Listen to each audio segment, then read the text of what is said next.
Bonjour à tous et merci de nous avoir rejoints pour la première conférence du Hub créatif de Seraing. Je suis accompagnée ce matin de ma collègue Laure à la technique. Et pour ceux et celles qui ne nous connaîtraient pas encore, le Hub est un projet qui est porté d'une part par l'Université de Liège et plus particulièrement par Liège Créative, donc forum de rencontres conférences, et d'autre part par la REPS, agence chargée du redéploiement économique du bassin sérésien. Le Hub est un connecteur qui a pour but de mettre en lien les mondes de la recherche, des entreprises et des milieux socioculturels pour favoriser l'émergence de projets innovants et collaboratifs avec une notion essentielle qui est vraiment le décloisonnement. Nous mettons en place 3 types d'actions, des rencontres conférences en ligne comme aujourd'hui, que l'on a adaptées au vu de la situation, des groupes de travail, mais aussi des services d'accompagnement pour vous aider à aller plus loin dans vos idées ou vos projets. Les différentes thématiques que nous abordons sont toujours en lien avec l'innovation, la créativité et l'entrepreneuriat et sont principalement centrées sur la reconversion du territoire et en particulier celle des friches sérésiennes. Notre but est donc de vous inspirer pour vous faire évoluer dans vos pratiques ou mieux encore pour développer de nouvelles activités à Seraing.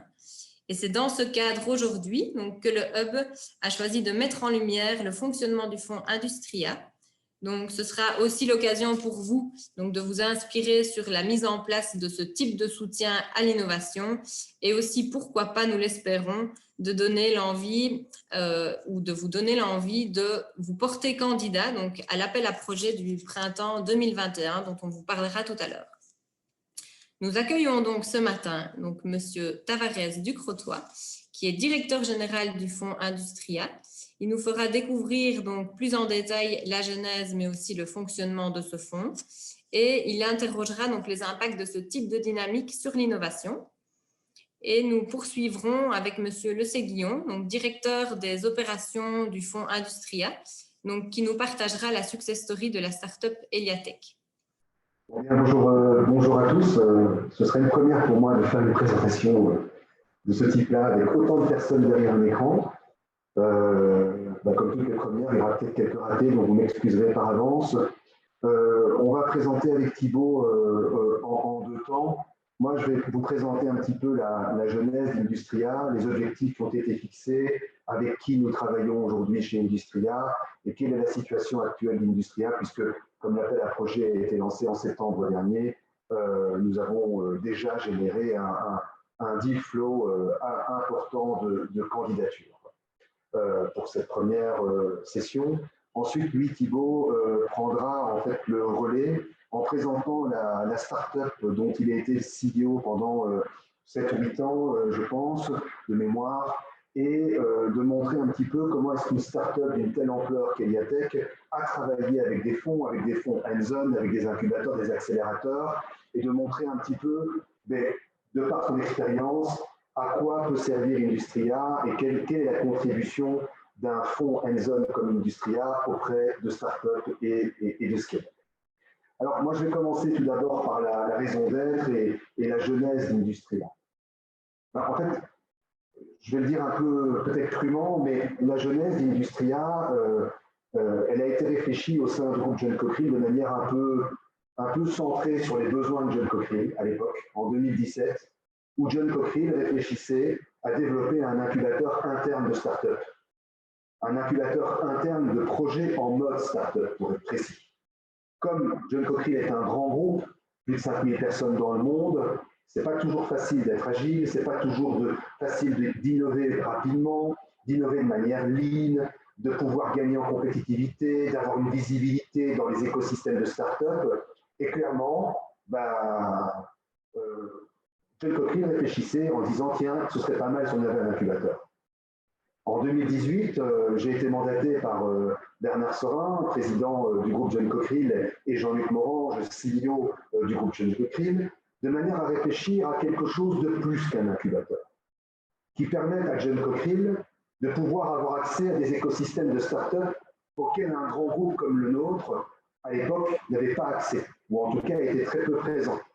De pouvoir co-innover avec des startups, de pouvoir travailler avec des startups, de pouvoir acheter des produits à des startups, de pouvoir bêta-tester des produits de startups.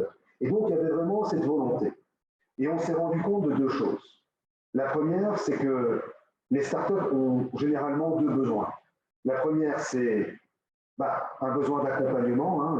J'ai vu que ce mot était revenu dans le petit WooClap à de maintes reprises. Un besoin d'accompagnement, un besoin de support, un besoin de méthodologie, un besoin d'avoir accès au marché, d'avoir accès à une expertise, qu'elle soit financière, qu'elle soit industrielle, un besoin d'avoir accès à du coaching. Ça, clairement, la plupart des startups que nous avons rencontrées et même des scale-up qui veulent véritablement accélérer et booster leur croissance sont à la recherche d'un premier besoin qui était des processus d'incubation et d'accélération permettant à accélérer leur développement.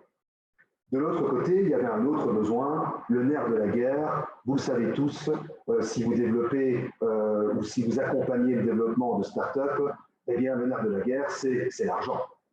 Il faut des capitaux. Et donc, de là est venue l'idée de créer Industria, qui n'est en fait en soi pas un incubateur, pas seulement un accélérateur, pas seulement un fonds, mais qui tente de regrouper ces trois objectifs dans la constitution d'un fonds qu'on appelle généralement un fonds hands-on.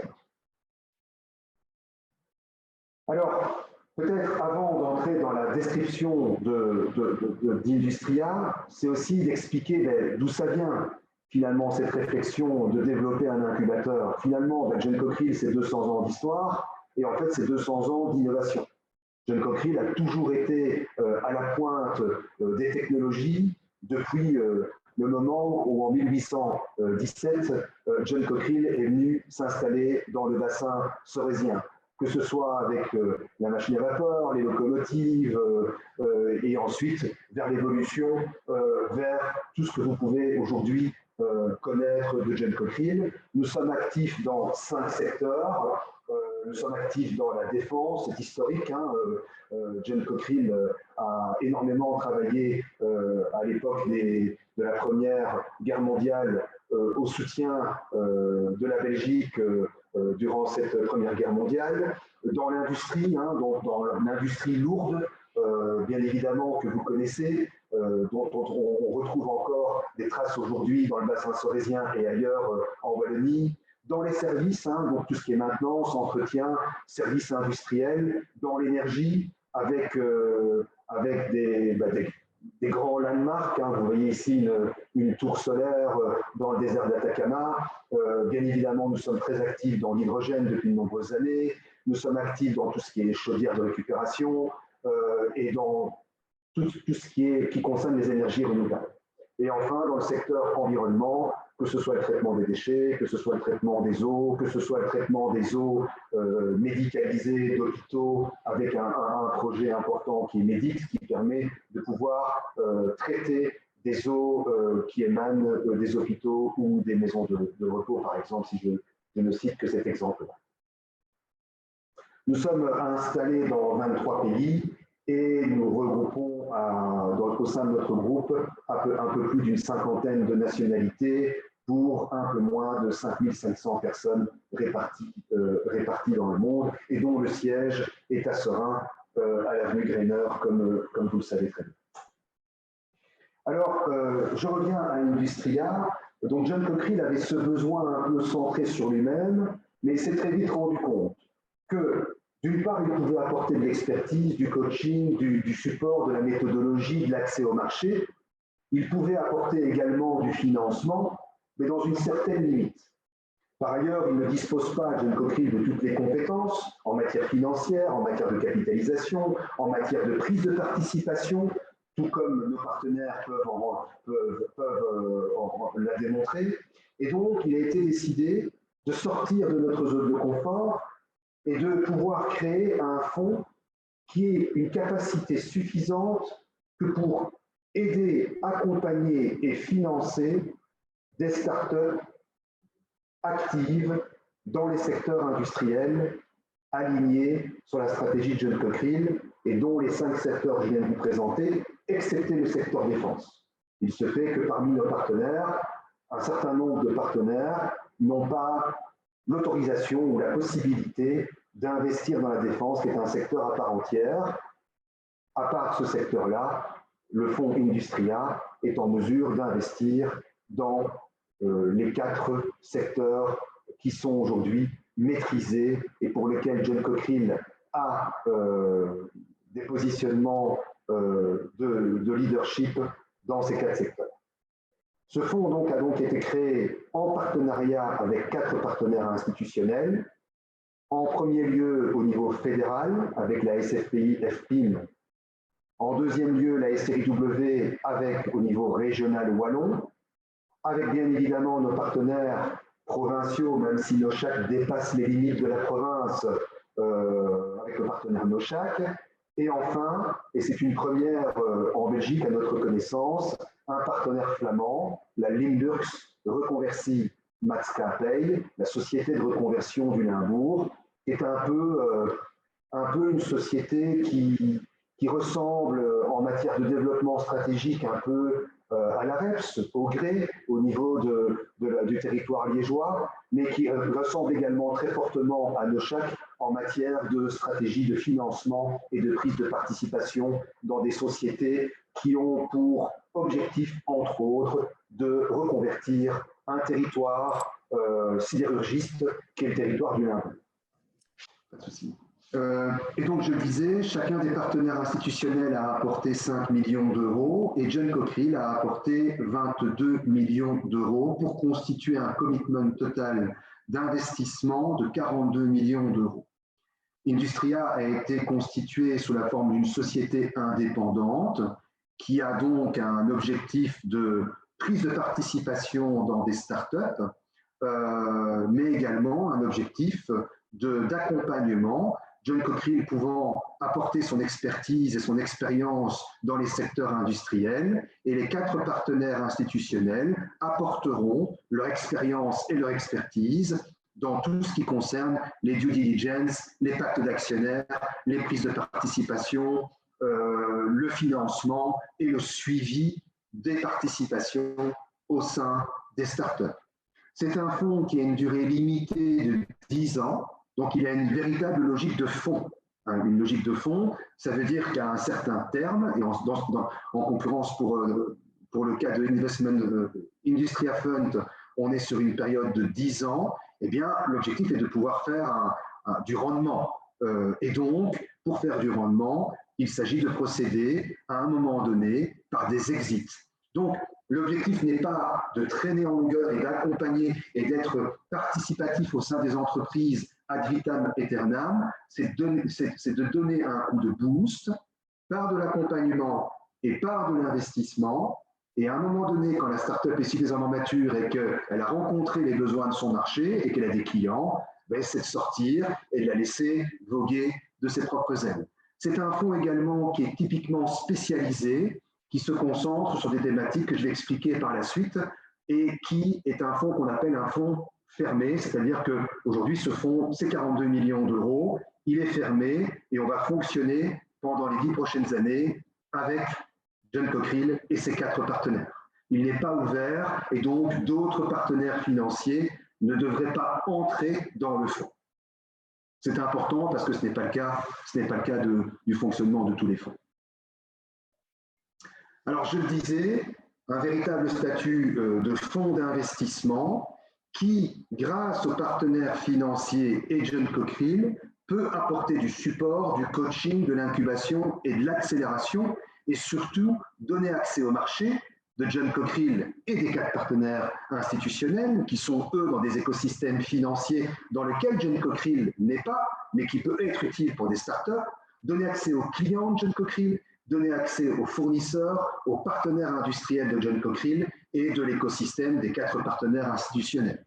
C'est important aussi de mentionner que le Industria respectera une prise de participation qui sera toujours minoritaire avec un maximum de 30%.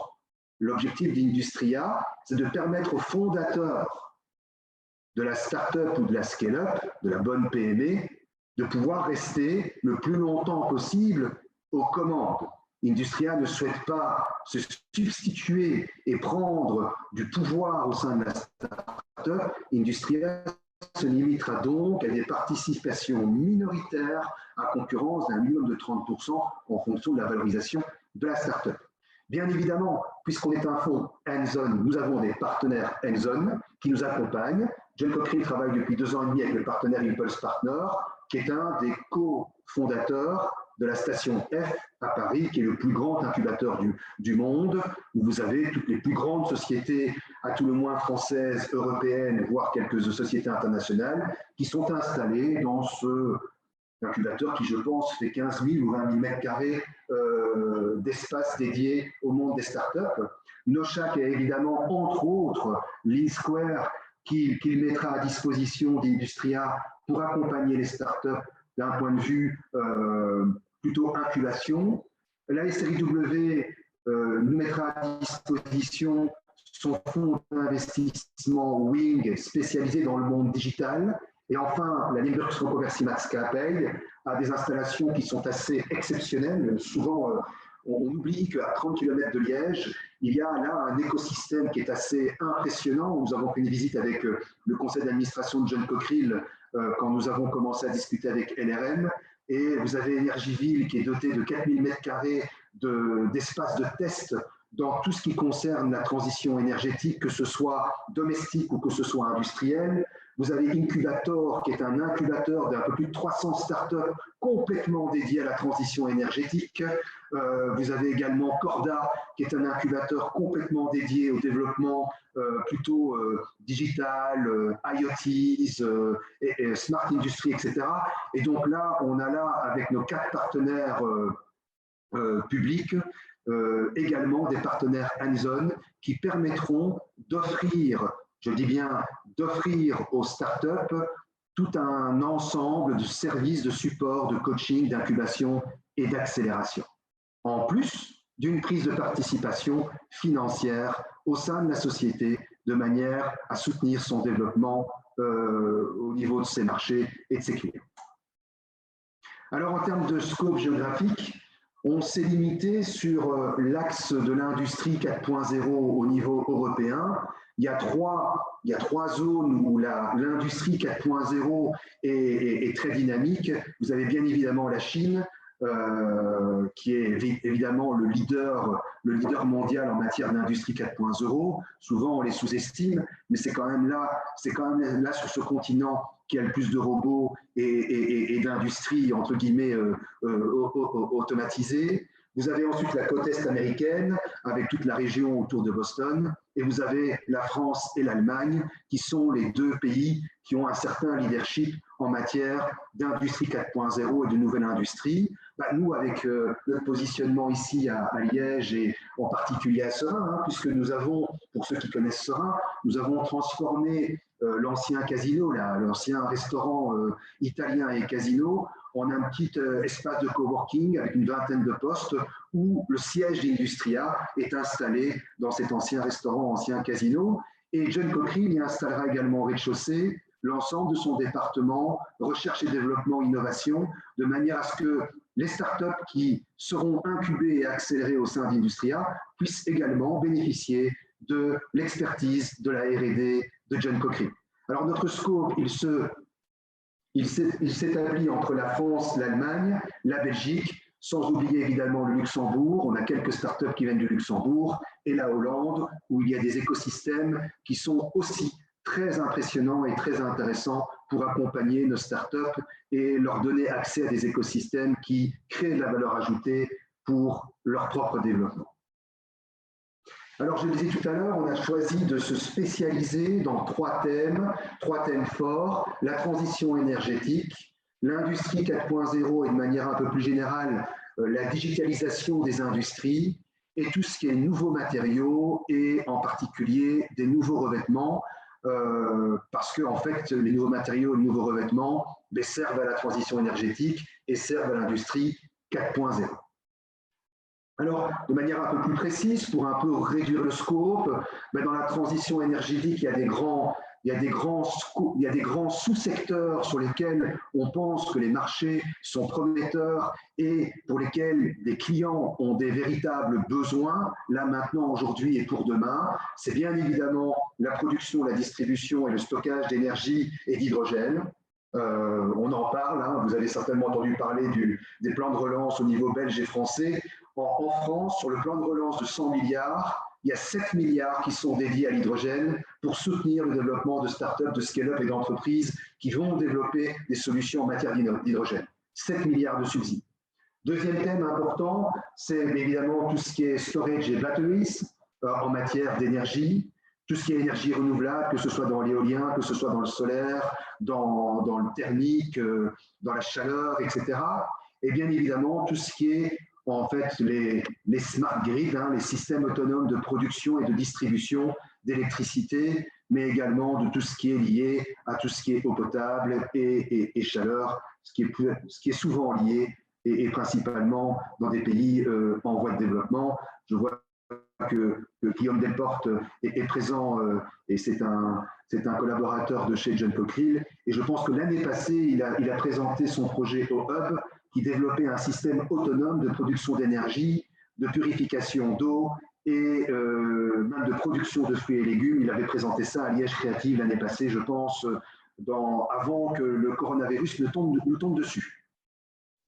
Alors, deuxième thème, l'industrie 4.0 et la digitalisation. Bien évidemment, on est sur tout ce qui est additive manufacturing, hein, donc impression 3D entre autres, bien évidemment le big data, pas uniquement la collecte des data, mais tout ce qui est traitement des data en temps réel, analyse des data et utilisation de ces data pour pouvoir proposer des solutions quasiment interactives à nos clients. Tout ce qui est question autour de la réalité augmentée, modélisation, simulation, dans les secteurs industriels et sans oublier également tout ce qui permet d'optimiser les processus de manufacturing, de production et de distribution. Et là, on parle évidemment de réduction de costs et d'optimisation des processus de fonctionnement au quotidien des entreprises par l'utilisation des nouvelles technologies de digitalisation et d'automatisation. Dans les matériaux et dans les revêtements, c'est tout ce qui permet d'améliorer les performances et tout ce qui permet aussi de diminuer les coûts de production et de fabrication des solutions qui sont développées par des matériaux plus innovants, plus résistants dans le temps et qui coûtent moins cher à développer et à installer. Alors, quelles sont les cibles d'Industria? Je vous l'ai dit au départ, on essaie de répondre à un besoin interne. Et donc, on a développé en interne depuis 2 ans. Et Industria s'est testée.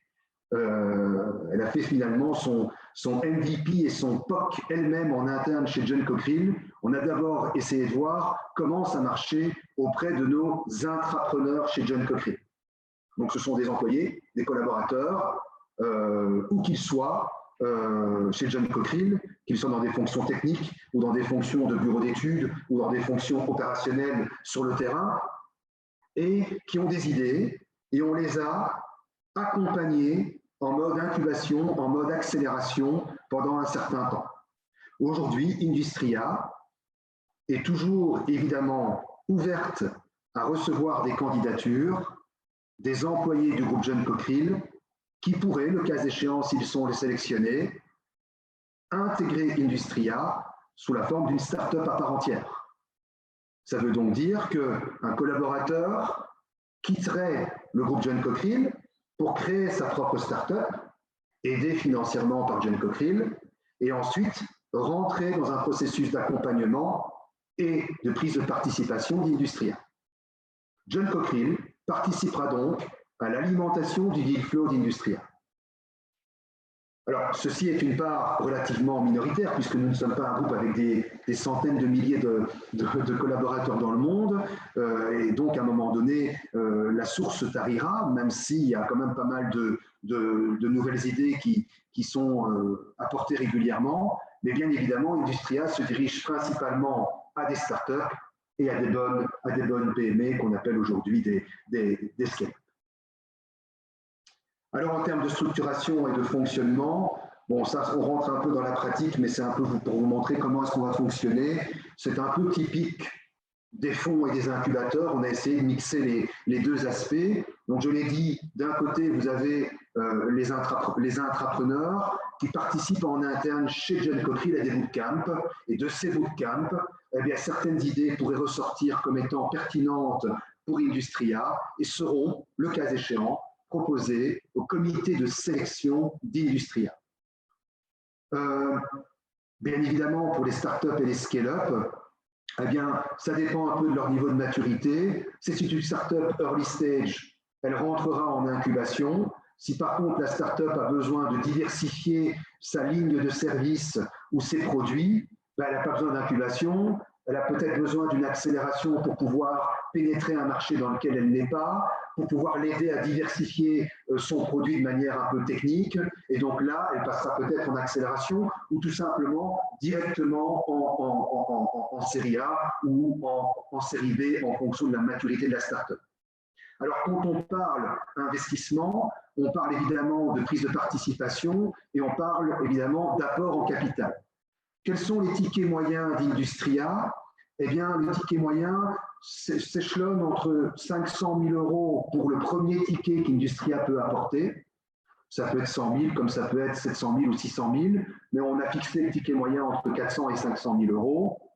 Et si on est sur une PME qui a 3, 4, 5 ans d'existence, qui a déjà des marchés bien installés, etc., et qui veut vraiment scaler, qui veut vraiment booster son activité, nous pourrions monter tout de suite à 1,5 million, 2 millions d'euros, avec une limite maximum que Industria ne peut pas dépasser dans une seule et même start-up, qui est à peu près 3 millions d'euros, pour ne pas déséquilibrer le portefeuille d'Industria. Une fois qu'on a investi 3 millions d'euros dans une start-up, ça veut dire qu'on va faire attention pour les prochains commitments d'investir, mais pour ne pas trop déséquilibrer le fonds d'investissement aujourd'hui dans la gestion du portefeuille et demain quand on procédera aux exits.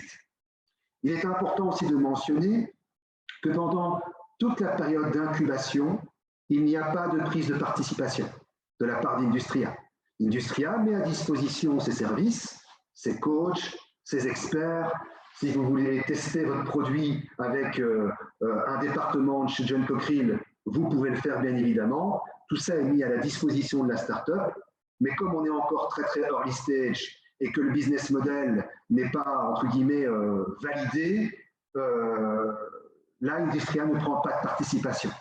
Industria ne prend de la participation à partir du moment où le comité d'investissement a décidé d'octroyer un support d'accélération pour passer un cap, pour diversifier, pour s'installer à l'international. Et là, à ce moment-là, l'accélération est adossée avec une prise de participation. Si la start-up se casse les dents dans l'incubation et que ça ne marche pas, eh bien, merci, on a essayé, c'est pas grave, retentez votre chance et la start-up ne doit rien à Industria. C'est offert. Si par contre, la start-up, en étant rentrée dans l'incubation, se développe, etc., et dans 4-5 ans, on fait un exit et elle vole de ses propres ailes, à ce moment-là, la start-up remboursera les services qui lui ont été octroyés depuis la période d'incubation jusqu'à la période d'accélération. Mais elle ne le remboursera qu'à partir du moment où elle a suffisamment de trésorerie, où elle gagne ses vies, où elle a des clients, et donc on n'est pas là pour ennuyer la start-up, on est là pour lui laisser le temps de nous rembourser. Par contre, une start-up en incubation, bah, si elle se rate, pour diverses raisons, c'est offert, elle oublie ça, pas besoin d'avoir des regrets, on a essayé, ça n'a pas marché, Industria a pris le risque, et ça n'a pas marché, et c'est offert. Alors, nous, on a aussi établi Industria en identifiant quelques key success factors à la réussite d'Industria. La première, et c'est ce qui fait que Industria est un peu différent des fonds d'investissement habituels, c'est qu'on veille à ce que Industria soit parfaitement aligné et suivent les spécialisations métiers du groupe John Cochrane. Pourquoi? Si quelqu'un vient nous voir demain, comme c'est le cas, hein, on a reçu une personne, une start-up qui vient avec un business industriel de fleurs, mais industriel dans le domaine des fleurs. Ben là, on n'y connaît rien. On n'a pas de clients, on n'a pas de fournisseurs, on n'a pas d'accès au marché, on n'a même pas de compétences dans le domaine. Et donc, ce n'est pas nous qu'il faut venir voir et on ne peut pas aider une start-up qui veut se développer dans le développement industriel de fleurs coupées. Voilà. On a eu aussi une start-up dans le domaine des produits de beauté et des produits sanitaires. Ben, on n'est pas les mieux placés pour le faire. Et donc, nous, on veille à maintenir un alignement stratégique et spécialisation de métier. Ce qui, on pense, peut être, devrait être, contributeur à un accompagnement de qualité et avec valeur ajoutée de la start-up qui est participée par Industria. Bien évidemment, nos partenaires institutionnels financiers sont alignés également sur le développement de l'industrie. Quand je vois, par exemple, Nochac, bah, ils ont un pôle Smart Industry Booster. LRM, ils ont un pôle complètement dédié à la transition énergétique. La SFPI a un pôle complètement dédié à l'industrie 4.0. Et la SRIW, il va sans dire, vous les connaissez aussi bien que moi, est fortement axée dans tout ce qui est industrie 4.0 et digital également. Deuxième élément, Key Success Factor, c'est une indépendance. Souvent, on nous dit « Ah oui, mais il y a John Cochrane derrière. John Cochrane va nous voler notre propriété intellectuelle, ils vont nous voler nos brevets. » Non, Industria, c'est indépendant. C'est une société qui a été créée de manière indépendante. Dans le pacte d'actionnaires, il est très clairement inscrit que John Cochrane, même s'il a mis 22 millions d'euros, c'est-à-dire 52% du montant total du fonds, John Cochrane n'a aucun privilège, ni sur la propriété intellectuelle, ni sur la valorisation de la start-up. En clair, ce n'est pas parce que John Cochrane met 22 millions d'euros qu'il pourra peut-être subvenir à ses besoins en matière d'acquisition de sociétés pour un prix qui serait un prix privilégié parce que John Cochrane a soutenu Industria. C'est clairement inscrit dans le pacte d'actionnaires entre John Cochrane et ses partenaires. Ce sera clairement inscrit dans le pacte d'actionnaires entre la start-up et Industria. Et donc, aujourd'hui, on est une structure indépendante, avec une gouvernance indépendante, où chacun des partenaires a une représentation au sein du comité de sélection. Donc, ce n'est pas que John Cochrane qui sélectionne les startups, c'est l'ensemble des partenaires qui sélectionnent les startups. Chaque partenaire a un représentant au sein du comité d'investissement et chaque partenaire, évidemment, a un administrateur au niveau du conseil d'administration.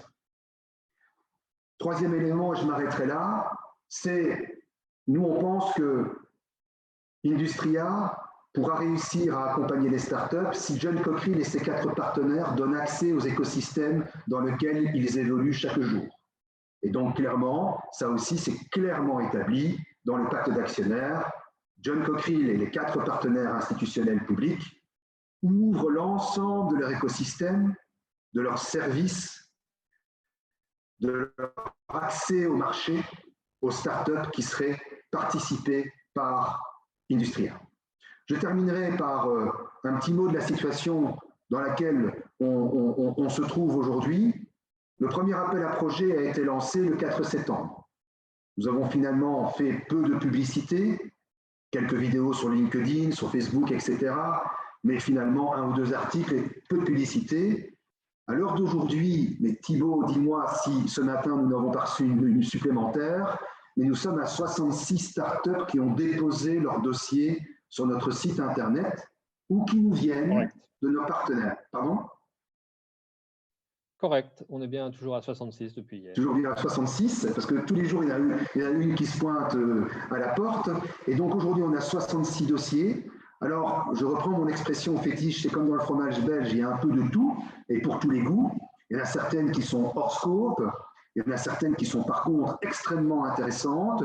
La plupart des startups ne sont pas des startups early stage, sont des startups qui ont déjà 2, 3, 4, 5 ans d'existence, hein, donc des bonnes petites PME. On a une majorité qui vient de Wallonie, 18, de mémoire 18 startups de Wallonie, une douzaine de Flandre, une quinzaine de France. On a des startups qui nous viennent de Boston, du Royaume-Uni, d'Allemagne, de Hollande, du Luxembourg, de France, bien évidemment, quelques de Paris et de la région Grand Est, une de Suède, une d'Inde et même une du Kosovo, pour vous dire où est-ce que Industria est allé aujourd'hui. Et donc, pour ce premier batch, on est véritablement ravis d'avoir ce volume de candidatures et par ailleurs une certaine qualité, pour ne pas dire une qualité certaine pour certaines startups, de propositions qui nous ont été soumises. Et comme tout à l'heure Aurore le disait, au printemps prochain, a priori dans le courant du mois d'avril, hein, après les vacances de Pâques, nous relancerons notre deuxième appel à projet qui sera de nouveau un appel à projet général, donc sur les 3 secteurs, parce que effectivement, nous pourrions aussi être amenés à un moment donné à préciser ou à spécialiser l'un ou l'autre appel à projet dans l'un des scopes. Je vous donne aussi une dernière information sur les 66 startups. Vous pouvez considérer qu'à peu près 40-45% des startups sont actives dans le domaine du smart industry, digitalisation, industrie 4.0, 30-35% dans le domaine de la transition énergétique, une dizaine de pourcents dans les matériaux et revêtements, et une quinzaine de pourcents, un peu moins de 15% dans le domaine d'autres domaines, et dont certains qui sont véritablement hors scope par rapport à Industria. Voilà, en quelques mots, Industria, j'espère que je n'ai pas dépassé le temps imparti. Merci de votre écoute. Je passe la main à Thibaut.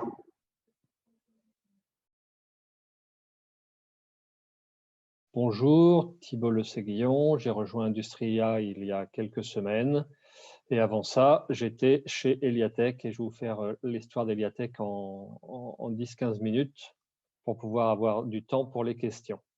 En fait, quand on travaille pour une startup, on est habitué à présenter son histoire en 30 secondes, 1 minute, 2 minutes, 5 minutes, 10 minutes, 15 minutes, une demi-heure, 1 heure, 2 heures, 4 heures quand c'est la matinée, 8 heures quand c'est la journée et 15 ou 16 heures quand un investisseur arrive le matin et reste dîner avec vous.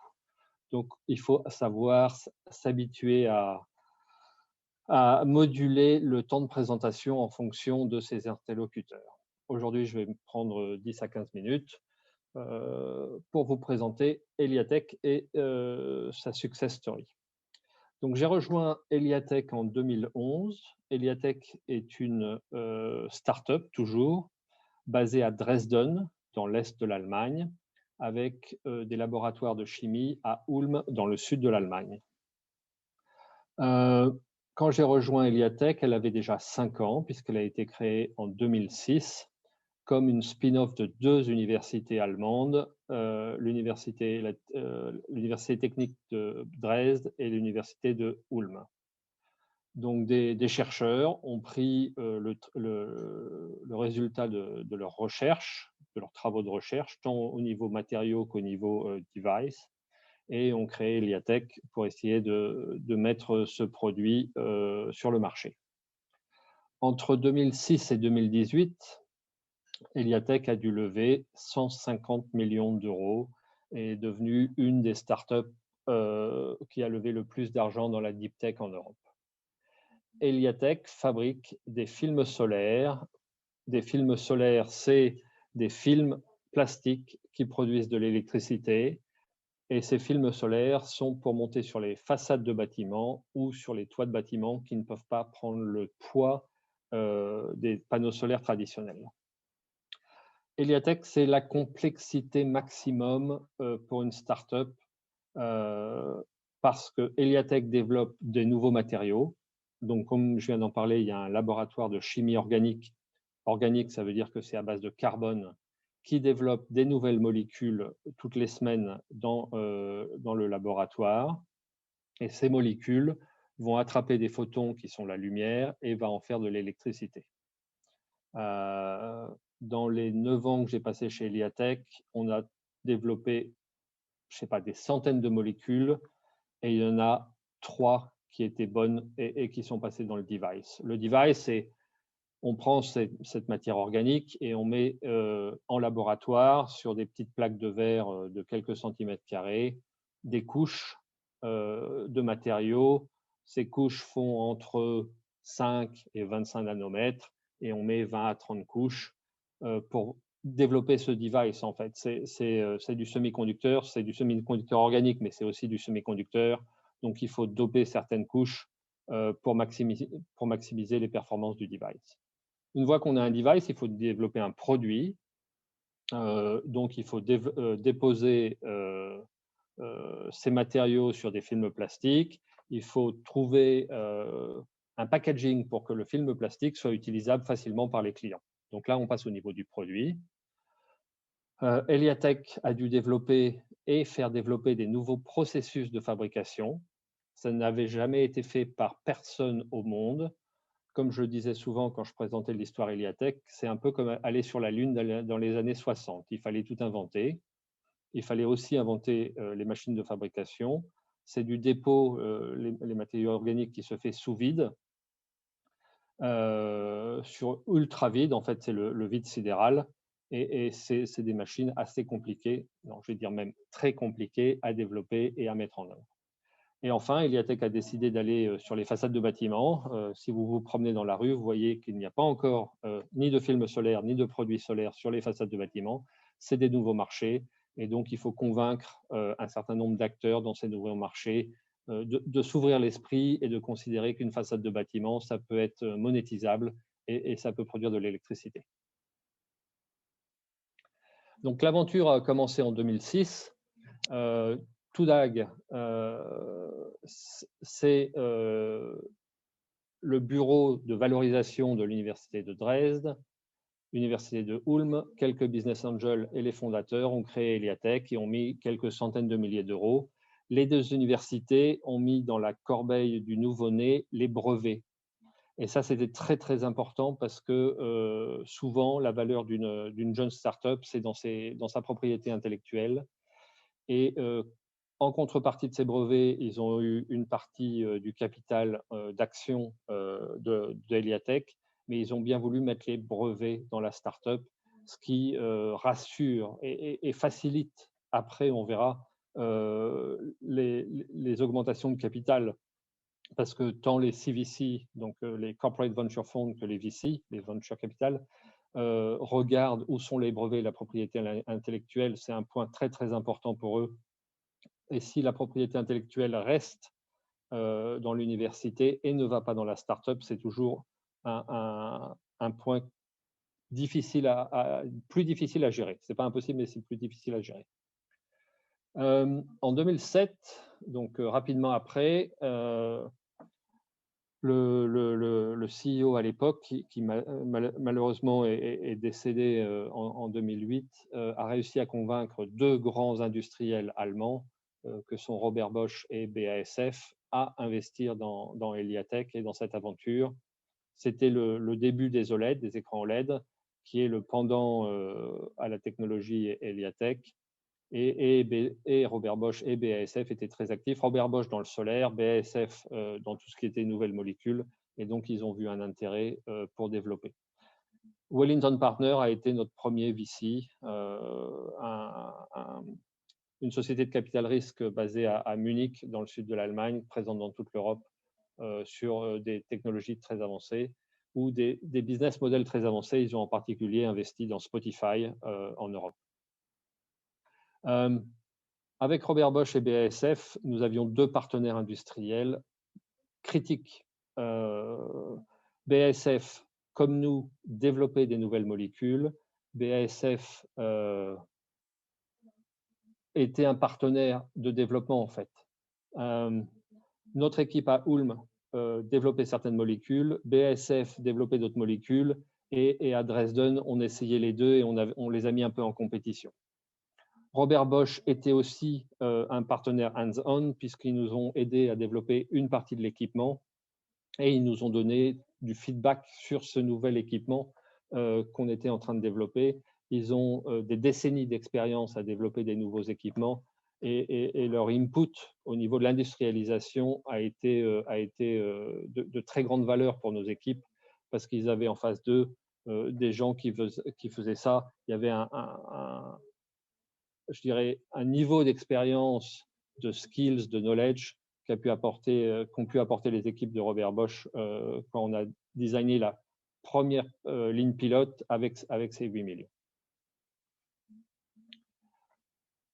Il a fallu ensuite développer cette ligne pilote. Donc, les investisseurs ont, en 2009-2010, décidé de lever 18 millions, qui en fait se sont transformés en 25 millions sur la période 2009-2013 sur la série B. Et là, on a eu comment dirais-je, des VC typiques du venture capital. Ça les a rassurés que Bosch et BASF soient au capital. Ils se sont dit il y a deux grands de l'industrie chimique et électronique en Allemagne qui croient en cette aventure. C'est un pari risqué, mais c'est un pari qui est bien assis sur des partenariats et des investisseurs solides. À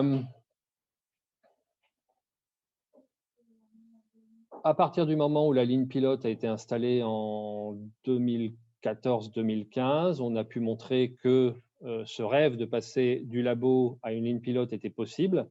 Donc une ligne pilote, c'est une ligne qui produit sur des bobines de 30 cm de large.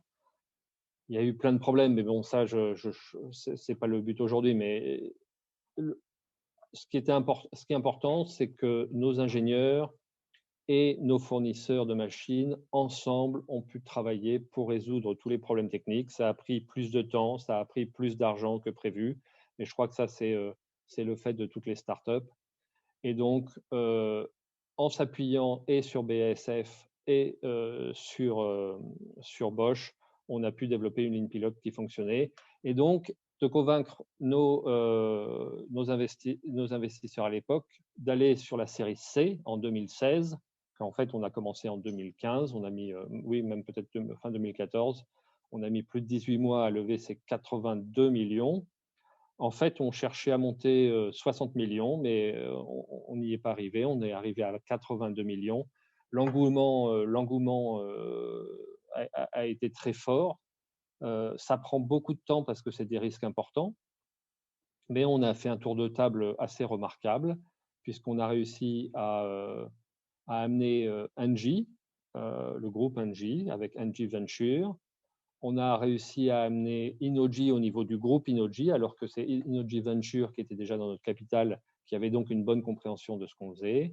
BNP Paribas, Acton et le family office d'une des plus grandes fortunes allemandes, qui est de monsieur Stefan Quandt, qui possède en fait BMW. CE Group, c'est une banque de Hambourg. La Banque européenne d'investissement nous a donné un emprunt de 20 millions d'euros. C'était le début du plan Juncker et la Banque européenne d'investissement commençait, en fait, on a été un peu un guinea pig sur de la dette à très haut risque sur des startups. Et enfin, l'Europe, l'Allemagne et la Saxe nous ont donné des subventions à différents niveaux pour un montant sur ce projet d'environ 20 millions. Donc, c'est du corporate venture, du family office, de la dette, de la subvention. Il faut mettre tout ça ensemble. C'est très compliqué à aligner, mais ça permet de lever 82 millions. Alors, le type d'investisseur, pourquoi, comment et pourquoi un investisseur hands-on comme Industria fait du sens. Au début, quand vous montez une start-up, il y a bien sûr les fondateurs. J'en ai parlé, l'université, les centres de recherche au niveau de la propriété intellectuelle. Ça fait partie du capital de la start-up, des business angels et cette expression que j'adore en anglais, les 3 F, les 3F, Family, Friends and Fools, qui vont mettre de l'argent dans votre start-up. C'est comme ça qu'on commence. Tout le monde commence à peu près de la même manière. Et il n'y a aucun démérite à commencer comme ça. Au contraire, ça montre que vous êtes un entrepreneur, que vous avez l'esprit d'entrepreneuriat et que vous êtes prêt à vous jeter dans cette aventure qui est une start-up. Pour accélérer, vous passez à un autre type d'investisseur. Et d'abord, je voudrais parler des subventions. J'ai toujours dit à mes équipes et j'ai toujours dit à mes investisseurs que les subventions, c'est de l'argent gratuit. Il faut travailler, il faut mettre des dossiers, il faut monter des consortiums pour avoir accès à des subventions locales, régionales, étatiques ou européennes. L'Europe a énormément d'argent et un système de subventions qui est extrêmement bien rodé, auquel il faut absolument s'adresser. Et je dirais, moi, quand je regarde au niveau d'Industria des dossiers de start-up, je regarde qu'est-ce qu'ils ont fait pour obtenir des subventions et quel genre de subventions ils ont eu accès, parce que c'est une preuve que vous allez chercher de l'argent gratuit. Par contre, il y a une règle d'or que j'ai mis chez Eliatech, c'est qu'une subvention ne peut qu'être, l'application pour une subvention ne peut être pour quelque chose qu'on aurait fait de toutes les façons. Commencez à faire des travaux dans votre start-up pour avoir une subvention qui n'est pas dans le fil de la start-up. Là, vous faites une machine à subvention et ça ne peut pas fonctionner. Donc, il faut faire très attention. Les subventions, c'est important, mais il faut que les subventions soient là pour financer des choses que vous auriez fait de toutes les manières. Les corporate ventures, comme Industria, qui est un quasi-corporate venture, sont très importants parce que vous avez besoin de grands groupes. Le problème des grands groupes, c'est des mastodontes. J'ai travaillé dans un grand groupe avant de venir chez Industria, chez Eliatech, et c'est ce que j'amène aussi chez Industria, c'est cette expérience grand groupe et cette expérience start-up. Les corporate ventures vont vous aider à fonctionner avec les grands groupes, tant Innogy que Engie au niveau marché, que BASF et Robert Bosch au niveau fournisseur, je dirais, de matériaux et d'équipements, ont énormément aidé Eliatech. Il faut savoir les utiliser. Il ne faut pas avoir peur d'aller vers le grand groupe, de demander. Ils ont plein d'autres priorités que de s'occuper d'une start-up qui commence, qui est accélérée, qui va s'accélérer, etc. Mais le CVC va être votre voix, va vous aider, va vous guider à travers ces grands groupes. Le VC, au-delà de l'argent, peut être aussi intéressant et nos partenaires chez Industria vont aussi amener ça. C'est tout ce qui est la négociation de pactes d'actionnaires et d'augmentation de capital. C'est leur métier, les VC ils font ça tous les jours, je dirais. Et en tant que start-up, n'hésitez pas de dire à votre investisseur actuel, ça, je n'ai jamais fait. Comment tu ferais si tu devais négocier un nouveau pacte d'actionnaires avec ces conditions, et ils vont vous aider dans votre réflexion. Les family office, en général, n'ont pas la bande passante pour vous aider beaucoup. Les banques non plus. Les banques, bien qu'aujourd'hui, avec le plan de relance européen, les banques étatiques comme la BPI en France ou la KfW en Allemagne vont avoir un rôle beaucoup plus important dans le financement des startups. Ce n'est pas forcément des organisations qui vont avoir un rôle très important pour vous aider au jour le jour dans votre startup. Alors là, c'est mon opinion. Je ne suis plus chez Eliatech, donc je vais vous confier ce que moi je pense, ce dont ils ont besoin et où ils en sont. Je pense qu'ils ont encore besoin d'environ 100 millions d'euros pour se développer et en particulier pour développer leur processus de fabrication. C'est des processus extrêmement complexes qui se font au nanomètre, qui sont des processus de semi-conducteurs organiques sous vide sur des films plastiques qui ont une tendance à shrinker, comment on dit, je ne sais pas comment on dit, à se rétrécir ou à s'épandre suivant la température, l'humidité, tout un tas de paramètres qu'on ne contrôle pas forcément toujours très bien. Et Eliatech aussi doit développer ces nouveaux marchés une fois qu'ils auront des produits. Le problème, c'est la poule et l'œuf, mais la poule, c'est le processus de fabrication et l'œuf, c'est les nouveaux marchés. On développe des nouveaux marchés si on a des produits qui sortent de l'usine et on sort des produits de l'usine si on a des nouveaux marchés. pour développer ces deux choses, je pense qu'Eliatech a encore besoin de beaucoup de temps, environ 2-3 ans, de beaucoup d'argent parce que c'est des processus qui coûtent très cher au début parce qu'il n'y a pas beaucoup de volume. Et ils ont des processus et des matériaux qui sont extrêmement sensibles aux économies d'échelle. Par contre, ils ont derrière eux des grands groupes et des VC très solides et un family office très très solide en Allemagne. Donc, je suis extrêmement optimiste sur le futur d'Eliatech. Voilà, ça sera tout pour moi aujourd'hui. Je suis ouvert aux questions.